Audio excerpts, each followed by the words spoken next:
When you open your eyes, you find yourself in a dimly lit room with 6 walls, shaped like a hexagon. At first, it seems there's no ceiling. Looking up, all you can see is the starry sky right above you. But when you look a little closer, you realize that the dome-shaped ceiling is made of glass. The room is a small, private observatory. It was built for an astronomer to study the stars and planets, but it also seems to have been designed with relaxation in mind. The lighting is soft, and at the side of the room there's a long black sofa with plush cushions. In the center of the observatory is a beautiful silver telescope, which looks heavy and expensive.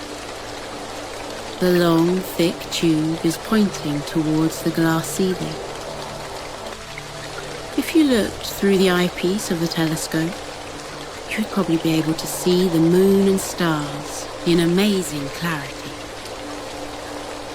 You're tempted to look, but this telescope is so perfectly crafted that you're almost reluctant to touch it. It's like a work of art. Maybe you'll have a look later to see if you can spot any faraway planets or distant stars. Apart from the telescope and the sofa, there's not much else in the room. Glancing around, you notice a desk with some books and a side table with a lamp, which is switched off. Although there are only a few dim lights on the wall, the night sky illuminates the room. There's a full moon tonight, and the silver moonbeams cast a dreamy glow over the furniture. The desk seems to shine with a light of its own. You move towards the desk, which is covered with piles of books and sheets of paper. The papers include detailed notes, calculations, and complex diagrams. Many of the books look technical, with titles like A Guide to Theoretical Astrophysics. Others are about cosmology, solar rays, and gravitational waves. You're curious about these books, but you're also feeling relaxed and sleepy. You prefer to read something lighter. A story, perhaps. Then you spot another book with a shorter, simpler title. On its spine, engraved in glittering golden letters, are 2 words: Star-Lord. You pick up this book and then move towards the sofa. As you recline, you notice that the sofa is the perfect length, as if it was custom-made just for you. Your body sinks into the soft cushions, which feel just like a luxurious mattress. There's a small bronze lamp on the side table next to the sofa. When you switch it on with a melodic click, you notice the sleek beauty of its design. The graceful form of the body of the lamp is slightly futuristic, and yet somehow it also looks like it could be an antique. The vintage light bulb has a complex web of bright golden filament. It emits a warm glow, making the room feel cozier. Now that you're settled comfortably on the sofa, with your head resting on a soft cushion, you're tempted to stargaze a little longer. Or you might even fall asleep right here. But you can feel the weight of the book in your lap, and you're curious to see what's inside. Turning to the introduction, you read a few pages about the history of Star-Lord. According to this book, our fascination with the stars can be traced right back to the very beginning of humanity. Prehistoric art suggests that 40,000 years ago, early humans kept records of the movements of the stars. People interpreted the shapes of the constellations as animals and drew these patterns on the walls of their caves. They also made carvings that represented comet strikes and other astronomical events. Many stories about the stars are now lost in the mists of time, but there are records of other myths and folk tales dating back thousands of years from all parts of the world. In these tales, stars often play a part in creation myths or represent the gods themselves. They're symbols of divine guidance or sacred protection. Sometimes they're emblems of enlightenment, and they can also symbolize hope, faith, fortune, wishes, and dreams. But despite this rich variety of meaning, there's also something universal about the symbolism of the stars. Across the world, stars have always been a positive symbol. Their beauty and radiance are visible from Earth, yet they're also remote and mysterious. Perhaps this is why people view stars in a hopeful, optimistic light. They represent infinite possibility, like a canvas for all of our hopes and dreams. After reading the introduction, you flick through the pages of the book, wondering where to start. The pages feel thick and crisp between your fingers, and the paper is a beautiful cream color. The book looks old, but somehow it also feels brand new. Although it must have been printed many years ago, perhaps you're the very first person to read it. Everything about this peaceful place feels so special. It's as though the observatory has been waiting for you. You let out a sigh of contentment and allow yourself to sink even deeper into the sofa, as if you're settling into bed. When you start to feel really sleepy, you'll put the book to one side and let yourself drift off. But for now, you'll keep reading to learn about Star-Lord around the world. The book has many chapters, each focused on a different country. The chapters are arranged in alphabetical order, from Albania to Zimbabwe. They're interspersed with beautiful artwork depicting stars and constellations. On one page, there are reproductions of ancient cave paintings. On another, you find some intricate Islamic art depicting geometric star patterns. Then there's Vincent van Gogh's masterpiece, Starry Night, with a deep blue sky that seems to flow like the waves of the ocean. You close the book and then let it fall open at a random page. When you begin to read again, you discover that this chapter is about South Africa, which has a rich tradition of Star-Lord. There are many different beliefs about the sun, moon, and stars, originating from a variety of communities. For some, the sky was a rocky vault, and stars were holes. But for others, the stars were alive. They might be people, little porcupines, or even insects. For some traditional South African societies, the Milky Way was a particular source of fascination. Many people believed this hazy expanse of stars was a path where ancestral spirits wandered. The Milky Way was also given names like the spine of the sky and the backbone of the night. When people looked up at the stars, they believed they were looking at a structure, something that held the whole world together. One of the most famous stories comes from part of the San community in South Africa.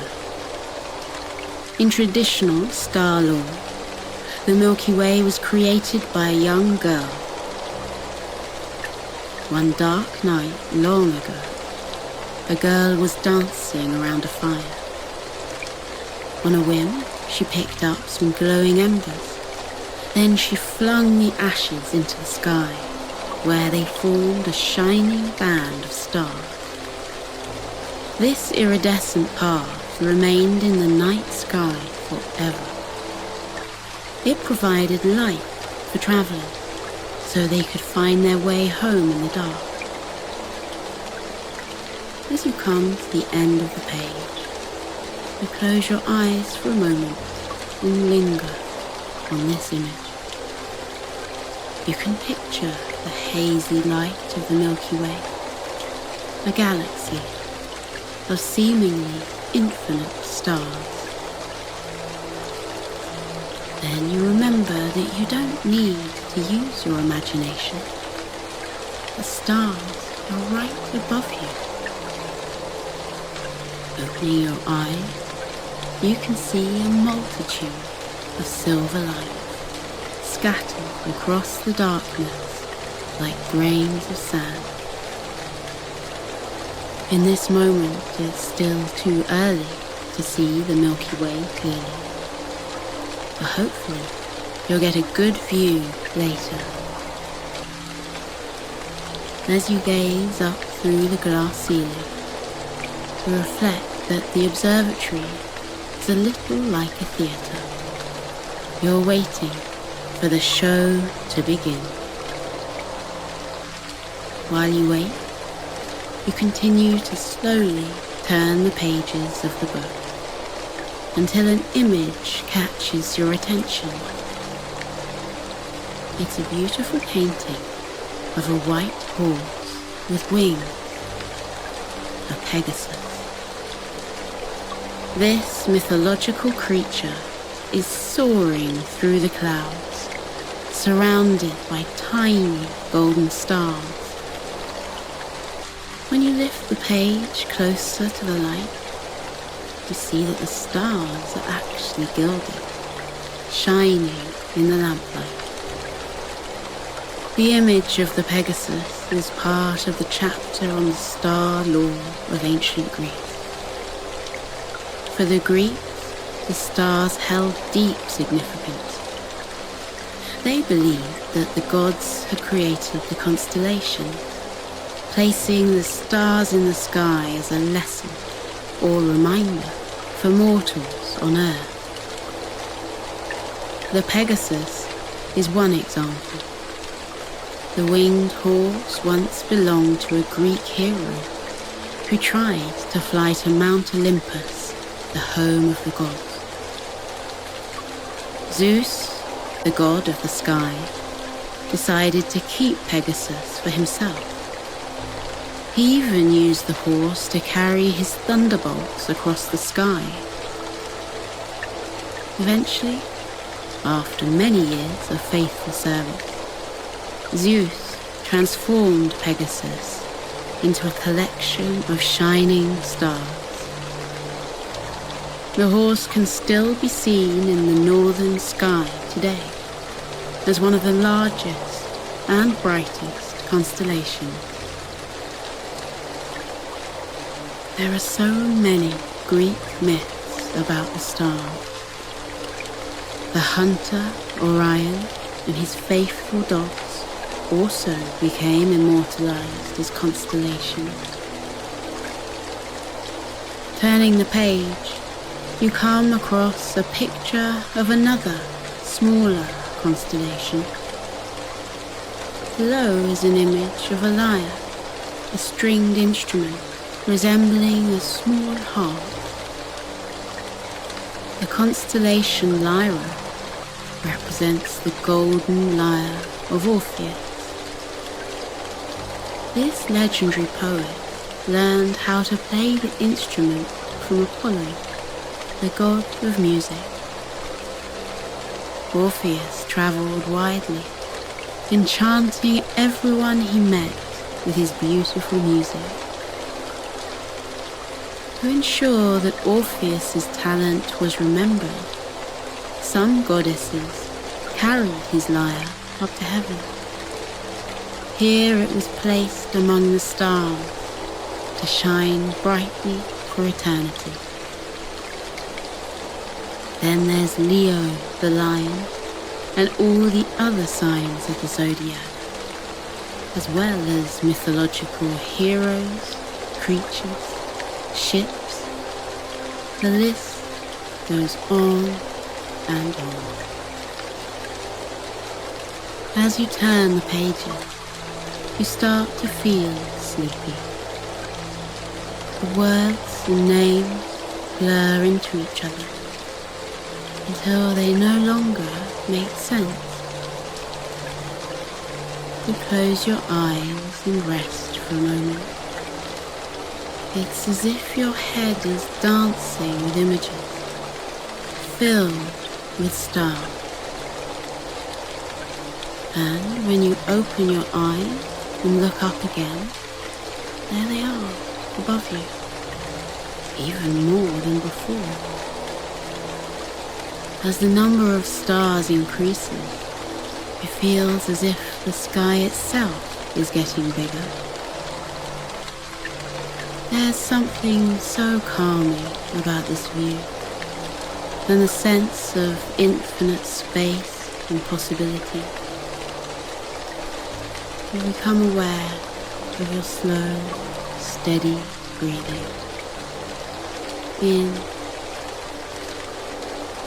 and out. Apart from your quiet breath, the room is silent. In the hushed, peaceful atmosphere of the observatory, it will be so easy to fall asleep. But for now, you continue to read. You skim over a few more stories about the Greeks until you reach the conclusion.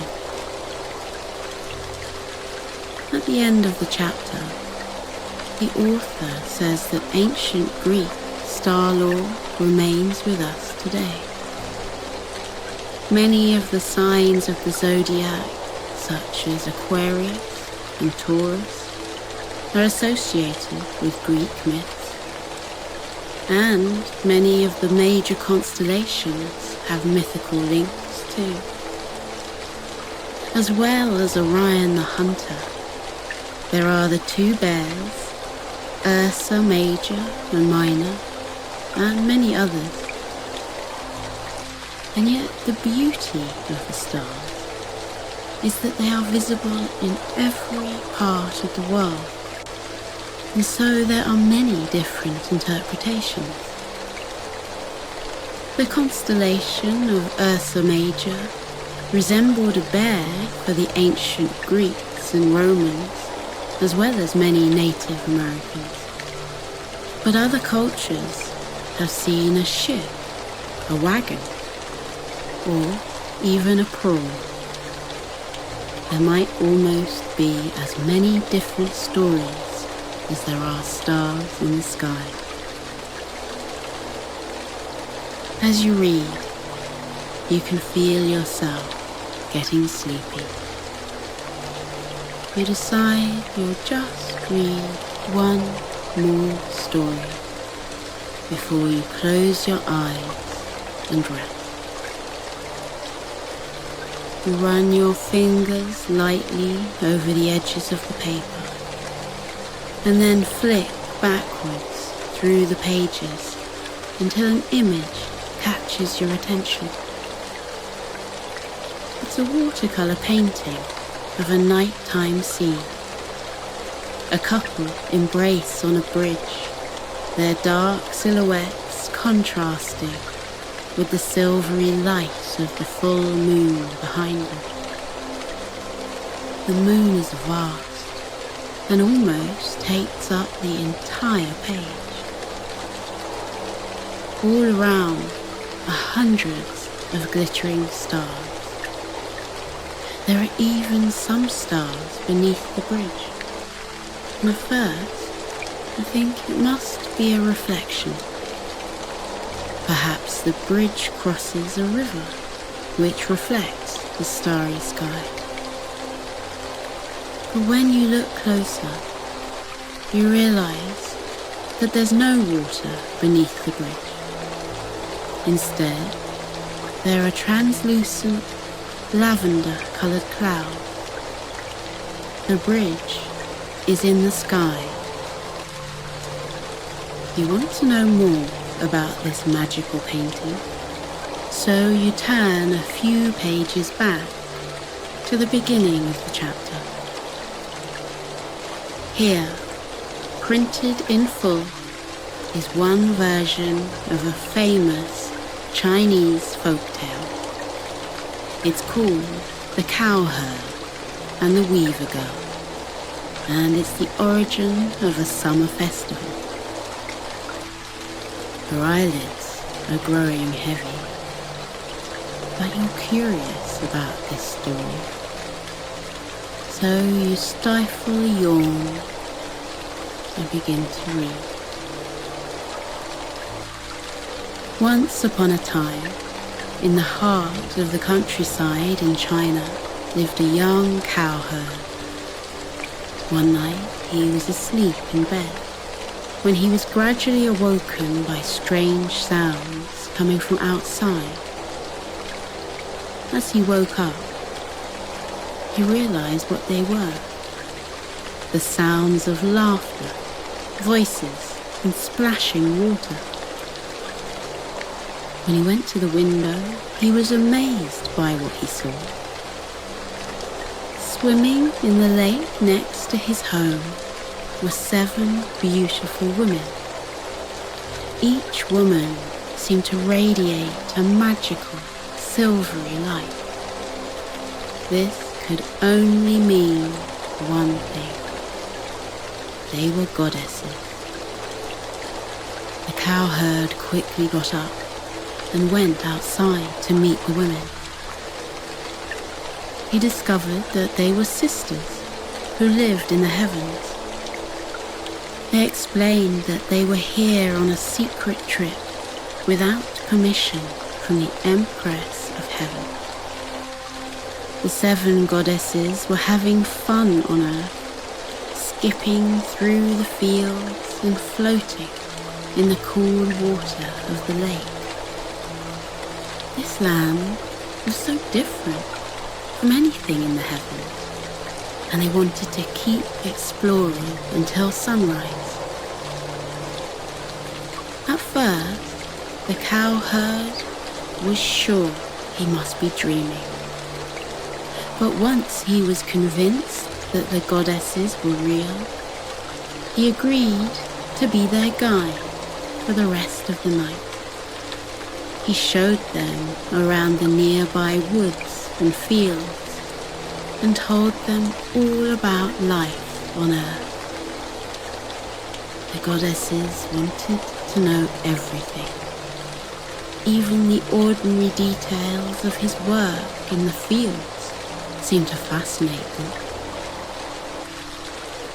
By the end of the night, after hours of conversation, the cowherd had fallen in love with one of the goddesses. The 4th sister was particularly graceful and intelligent. She also had a passion for weaving. But instead of making clothes, she created clouds, using her golden loom in the heavens. At dawn, the other goddesses returned to their home in the heavens, but the weaver goddess decided to stay with the cowherd. She had also fallen in love, and she wanted to live with him in the countryside. She already felt truly at home. The cowherd and the goddess spent many happy years together and had 2 children. But eventually, the goddess knew that she would have to return to the heavens to carry out her divine duties for the Empress. Her sisters were waiting for her to come back, and her golden loom was gathering dust. Without the goddess to weave the clouds, the sky would eventually become empty. And without clouds, there would be no rain. Once their children had grown up, the goddess kissed the cowherd goodbye.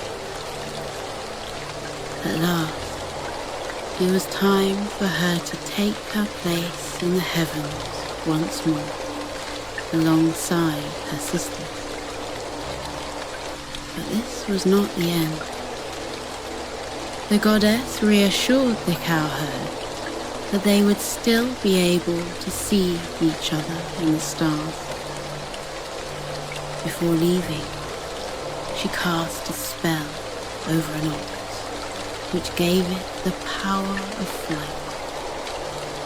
This way, the cowherd could ride his ox into the stars and visit her whenever he wanted. Although the goddess seemed happy to be back at work, weaving clouds on her loom, the Empress of Heaven was worried that she might change her mind.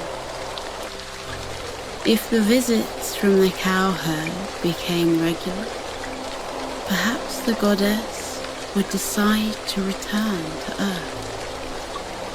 The Empress couldn't prevent the goddess from leaving, but she could make it more difficult for the cowherd to reach the heavens. One night, while everyone was asleep, the Empress took her hairpin and made a deep scratch in the sky. This scratch became the Milky Way, a vast river of stars dividing the heavens. When the goddess awoke and discovered what the Empress had done, she begged her for help. With such a huge, deep river between the goddess and her beloved cowherd, it would be almost impossible to meet. The Empress relented. Once a year, on the 7th day of the 7th lunar month, the goddess and the cowherd would be allowed to see each other again. And so, every summer, the couple was reunited in the heavens. A huge flock of magpies flew into the sky and formed a celestial bridge, allowing the lovers to embrace once more. On the 7th day of the 7th month, the goddess and the cowherd are still visible in the sky. They were transformed into 2 bright stars, Vega and Altair. As you read the final words of the story, you become aware of the painting on the opposite page. It's the picture you saw before. Once again, you admire the colours and detail, from the purple shading of the cloud, the patterns of stars. They look as though they're really glowing, shining on the page. And when you look at the bridge again, holding the page up to the light, you notice something else. It's not an ordinary bridge, as you'd first thought.